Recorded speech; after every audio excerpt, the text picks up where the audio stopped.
ग्वालियर के झांसी रोड थाना क्षेत्र के हेलीपैड कॉलोनी में उस समय सनसनी फैल गई जब रास्ते में जा रही अपने ही पत्नी पर एक सनकी पति ने तलवार से कातिलाना हमला कर दिया। जब रास्ते में जा रही अपनी पत्नी पर एक सनकी पति ने तलवार से कातिलाना हमला कर दिया। 4 गंभीर वार के बाद पत्नी बुरी तरह जख्मी हो गई। उसको ट्रॉमा सेंटर में भर्ती कराया गया है। हैरानी की बात यह है कि युवती के पैर में तलवार अभी भी फंसी हुई है। डॉक्टर उसे निकालने की कोशिश कर रहे हैं। पता चला है कि अमित और सपना पिछले 6 महीने से अलग रह रहे हैं। दोनों के बीच पारिवारिक विवाद चल रहा है। पति अमित को शक है कि उसकी पत्नी का कई और लोगों से अनैतिक संबंध है। इसी को लेकर पति पत्नी में विवाद होता रहता था। इस सिलसिले में अमित ने बीते रोज पत्नी को फोन करके उसके काम पर जाने के ठिकाने के बारे में पूछा और उसके बाद वह हेलीपैड कॉलोनी में तलवार के साथ घात लगाकर खड़ा हो गया। जैसे ही उसकी पत्नी सपना वहां पहुंची वैसे ही अमित ने उस पर प्राण घातक हमला कर दिया। स्थानीय लोगों की मदद से युवती को अस्पताल में भर्ती कराया गया है। पुलिस ने तुरंत कार्रवाई करते हुए आरोपी पति अमित को हिरासत में ले लिया है। उससे पूछताछ की जा रही है। मेरा नाम सुमन। बताइए क्या कुछ किसके साथ ही हुआ है? ये मेरा जमाई, मेरी लड़की अलग रहती है किराए से। 2 महीने रहा जमाई, तीसरे महीने मैं भाग गया और सबसे ने कोई खबर नहीं ली बच्चों की, ना घरवाली की। और मेरे बच्चे मड़ी कर लगी, मैं तो काम पर जाऊँ, किराया कहाँ से दूँगी, किराया तुम्हारे भाग गया। और कल इन्हें 6 महीने में कल उसने फ़ोन लगाया जो कहाँ से कहाँ पर जाती कहाँ नहीं जाती, जैसे उसने पीछा कर लिया है। तो हाँ, कैसे उसने हमला किया? हमला किया रास्ते में, उसको पकड़ के नहीं पकड़ ली, इसको मारा पिट गई, 2-3 तलवार मारी ना, और गिर गई, वो गिर गई तो नाप पड़ गई इसके पेट में। कैसी हालत है? सीरियस है वो। पुलिस ने क्या कार्रवाई की? पुलिस ने वो उन्होंने पकड़ लिया ना उसको। क्या नाम है उसका? अमित। क्या करता था? कारीगरी करता मकानों। ठीक।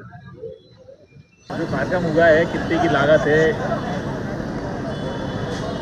देखिए, जो द्वारकाधीश मंदिर में जो एक लोक बनाने जा रहे हैं जिसका आज स्वर्गाश्रम नाम तय हुआ है। डेफिनेट ये एक बड़ा प्रोग्राम है। 7000 फुट का एसी हॉल, उसके ऊपर एडमिनिस्ट्रेशन हॉल, फिर रूम, और फिर उसके ऊपर ब्राह्मणों के लिए जो स्थान रहने के लिए बनाया जाएगा। फिर मंदिर प्रांगण में जो कैंपस है उसको भी एक सुंदर बनाया जाएगा। और जो यहाँ स्वर्ग आश्रम के जो प्लान हुआ है डिजाइन का, उसका भी, उसमें अभी जो प्रथम चरण में जो रुपया लगने वाला है वो करीब 25 करोड़ रुपया लगेगा। और ये पूरा पहला ऐसा कोई ट्रस्ट है जिसमें कोई शासकीय या शासन की कोई भागीदारी नहीं है।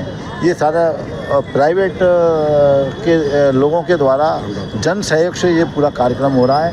और दूसरा, इसमें लोग स्वेच्छा से आके अपना समर्पण दे रहे हैं। इसमें कहीं कोई हमको कहीं जाने की और मांगने की ज़रूरत भी नहीं पड़ रही। लोगों को इस क्षेत्र में, इस जो इतना बड़ा प्रांगण में जब ये बनेगा तो लोगों के भाव स्वयं ही उमड़ के आ रहे हैं। और लोग बाग अभी भी इतने फ़ोन आ रहे हैं कि आप हमारा लीजिए, हमारा डोनेशन लीजिए। हम समिति ने ये तय भी किया है कि हम मांगने कहीं नहीं जाएंगे।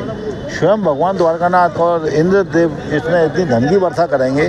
मेरा पहले दिन ही वही भाव था और आज भी वही भाव है कि यहाँ धन की कमी शायद नहीं आने वाली। क्यों, हम अपने व्यापार और काम में जब कमी नहीं आती तो ये तो भगवान का काम है। यहाँ कहाँ कमी आने वाली है, वो सबको देता है, हम किससे मांगें? आशुतोष, अरे, सुबह एक सूचना मिली थी हेलीपैड कॉलोनी में एक महिला को किसी ने तलवार से हमला किया है। तो जो प्राथमिक जांच में पता चला है अभी तक, पति ने पत्नी को चरित्र शंका को लेकर उस पर तलवार से हमला किया। और महिला जो है वो सपना यादव नाम की है। वो उपचाररत है अभी GH अस्पताल में, उसका उपचार किया जा रहा है। बताया जाए हाँ, उसको कितनी बार किए? 4 से 5 बार किए हैं। उसके पैरों में ज़्यादा लगी है, पैरों में ही तलवार फंस गई थी। बताया जाए कि पति अभी थोड़े दिन पहले गए होते हैं, कहाँ रहता था? उसकी अभी जांच की जा रही है। अभी ऐसी प्राथमिक में किया नहीं है जांच का है। और आरोपी को भी पुलिस रात में ले लिया गया। महिला की भी हालत ठीक है, अभी खतरे से बाहर है।